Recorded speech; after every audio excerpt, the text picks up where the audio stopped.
What's up, everybody? It's Heat Override, and I'm ready to bring the pain for you and Dr. Rhoda this week. Oh, yeah. Man, let's just start it right out. Craziness. That's how we're going to do the Hard Hits Review. Bang. Let's talk about last night's game.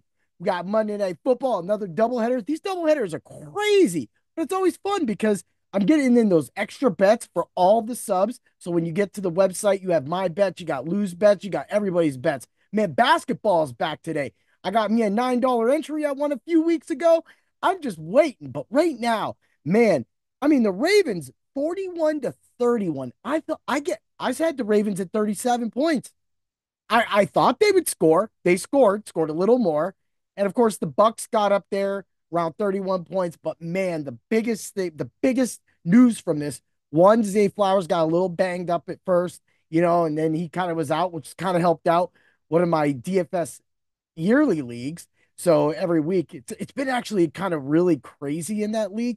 So I've literally won it 3 times. I've been the bottom scorer twice, and I've been near the top two the other 2 weeks. So it's just like I'm up here, I'm down there, I'm right there. Always the bridesmaid of DFS. Yeah, woo! For anybody that really knows what it's like to play DFS, that statement makes total sense.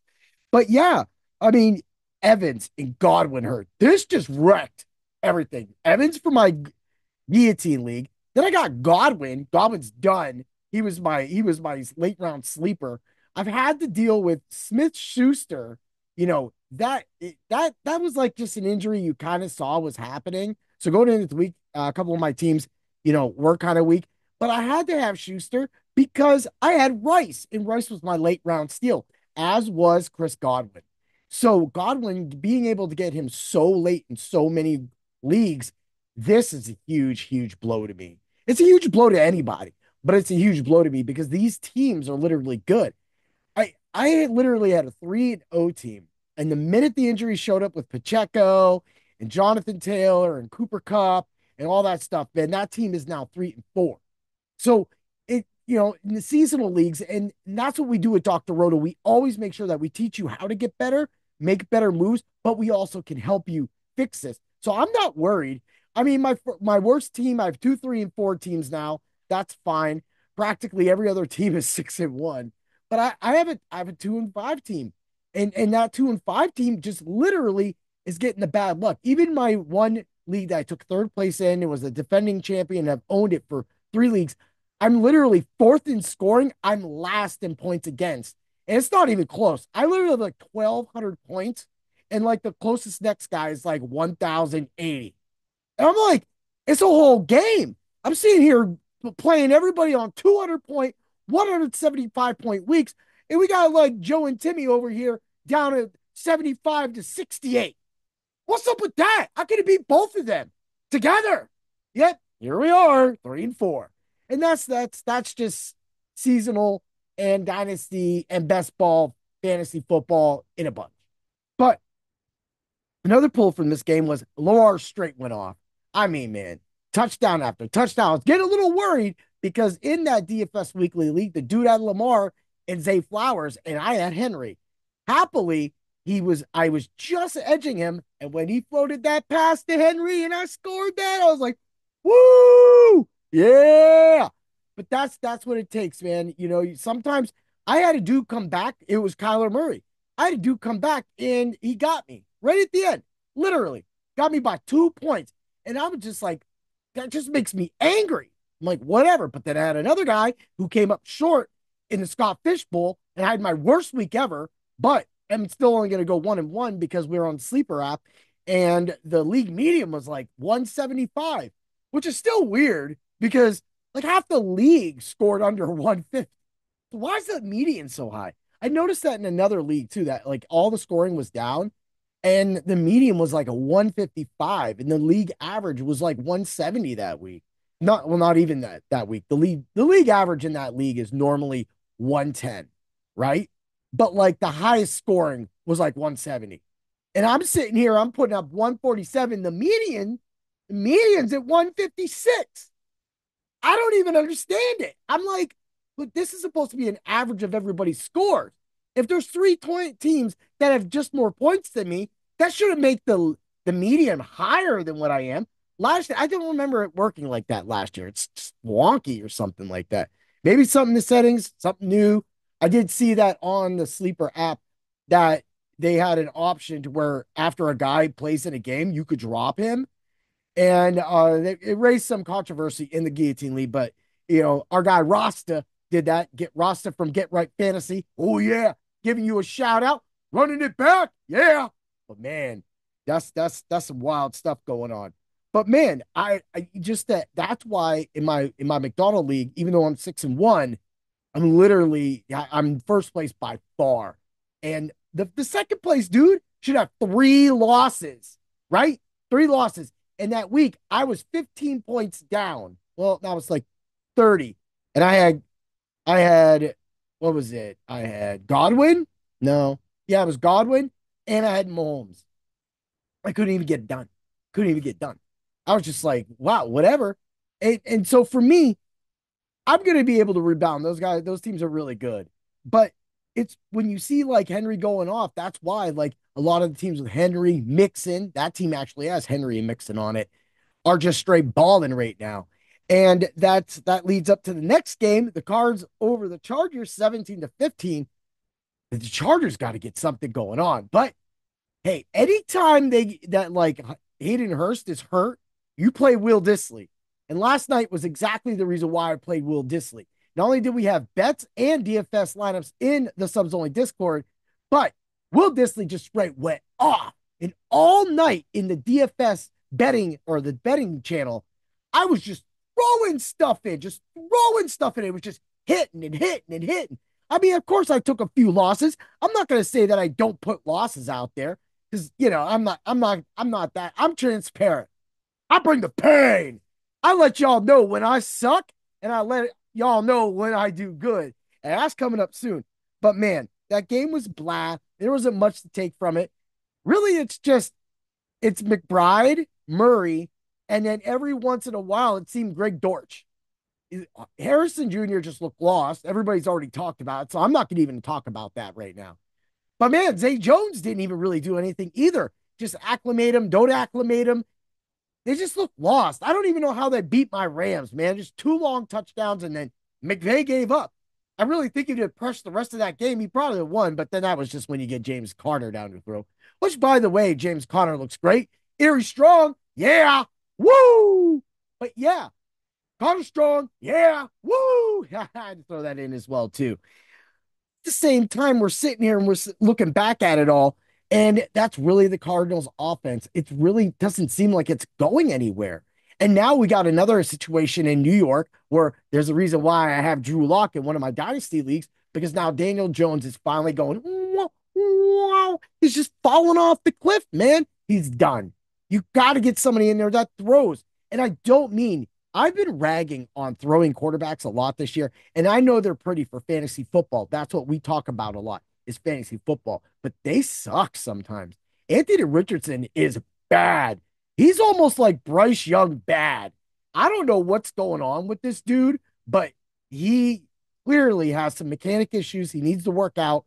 He needs to learn how to not take big hits. I don't know how you keep him healthy right now. And the team sucks with him. They suck with him. Like the only time they can even do good is when Jonathan Taylor's back there. And now Jonathan Taylor's going to come back to this mess eventually. And we got Michael Pittman barely getting any targets at all. We got Josh Downs goes from a superhero with Joe Flacco to nothing. Like he's nothing now with Richardson. And it just shows, like, I get that people love these running and slow, flashy quarterbacks, but at the same time, when you're trying to win a Super Bowl, that's not winning your Super Bowl. What wins your Super Bowl is somebody like Patrick Mahomes. What wins your Super Bowl is somebody like Matt Stafford. Now, I'm not going to say that a game like Lamar Jackson yesterday would win a Super Bowl. It could. It definitely could. But at the same time, he ain't got there for a reason.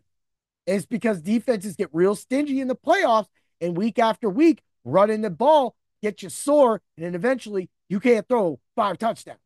Yeah! Woo! All right, everybody. I had my hard hitting cool picks article come out today. As for all the ID people for the IDP waiver wire tonight, people are going to be going crazy after all the injuries, both mostly offense.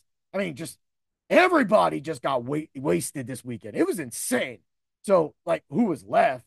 So then now, and then now, I ain't going to get into the Cooper Cup and Matt Stafford trade talks going on right now. Whatever makes the Rams better. I just please, can we not bring in Jimmy Garoppolo to start? Can we get, man? I don't want to deal with that dude. Seriously, let's just bring in anybody else but that guy. All right, but I already know it's probably going to happen if they trade him. They shouldn't trade him. This team is competitive. It can be competitive. We only lost a few games because we couldn't get our head out of our ass. But at the same time, we had some hard teams, some hard games. And that's just the way things go down. So we're going to do a linebacker that's came back, right when another superstar linebacker, Oluokun, went out, is Devin Lloyd for the Jacksonville Jaguars. Since coming back in week 4, he has 26 tackles and a sack. He's been getting it. He's been all over the field, and it's really just him out there chasing everybody. So until Oluokun comes back, you have him to go for. That is a guy that is only on 89. He's open. He's available in 89% of the leagues, people. He's only owned 11%. You can easily get him in right now and get the production that you were getting from Oluokun for him, because Oluokun actually was like doing good, and then he got that injury, and then now he's out. So of course there was something nagging with him that wasn't right. Now we have Lloyd filling in just perfectly for him. Get him on your roster. There's no reason the dude shouldn't be on your roster. But you definitely have to head over to Dr. Roto and check out my article. Check out everybody's article, because this is what Doc's Fab article came out, of course, as well as Lou's thoughts and everything else. And then, of course, like I said, my IDP, because when I do my hard hits and cool picks, I'm trying to get you that. And when I do my IDP hits of the week, I'm trying to give you the best plays, of course. This is what it's all about when it comes to fantasy football IDP. It's why I'm your neighborhood IDP hero, people. I'm trying to get you the most points and tackles the best we can. But that leads me to another thing. This is why last week I did a podcast that said, thank you. Thank you to our subs, and thank you. But remember that you have to use the subs only Discord for those live bets from me. And then the pre-game bets, Lou's throwing them in. Lou's just as active. We're getting in there. We're trying to get everybody else active. So guys, get active. Why? Because that's what people like. People like to see that. That's what we're supposed to be doing.